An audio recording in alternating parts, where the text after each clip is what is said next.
In today's video, I'm going to teach you how to set the Do Not Disturb mode in Slack admin. Whether you're managing a team or simply trying to reduce distractions during focused work time, knowing how to effectively set Do Not Disturb mode is a crucial skill. Let's get started. First up, you'll want to navigate to Slack. Open your workspace by heading to the Slack app or visiting the web version through your preferred browser. Once you're logged in, your home workspace should display, acting as your hub for navigating various channels and settings.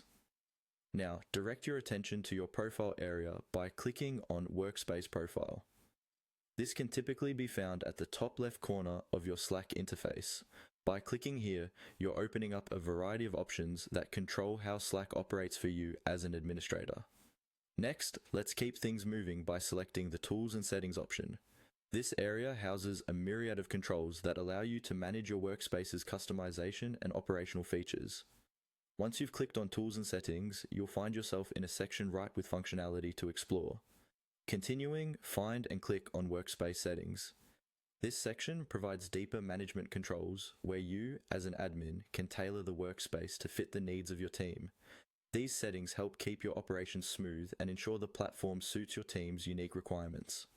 Now, it's time to get specific. Scroll down until you reach the section labeled Do Not Disturb.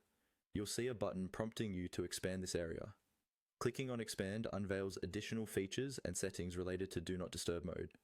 This feature is particularly beneficial for setting boundaries during non-work hours or focused work periods. Here's where you customize. Setting your desired time frame for Do Not Disturb. Use this area to input the exact hours you'd like Slack notifications to pause. This functionality ensures all members adhere to the same quiet times, fostering both productivity and respect for personal boundaries after work hours. Finally, the last yet crucial step is to click on Save. It's important not to breeze through this step as the changes you've made won't take effect until you do. Clicking Save ensures your customized Do Not Disturb hour block is active and ready to go. And there you have it. You've set up Do Not Disturb mode in Slack admin, creating a more controlled and peaceful environment for your team. This simple yet effective tool is an excellent way to manage your team's workflow and maintain well-defined boundaries. Whether you're avoiding disturbances during meetings or after hours, these steps should help you manage Slack more efficiently.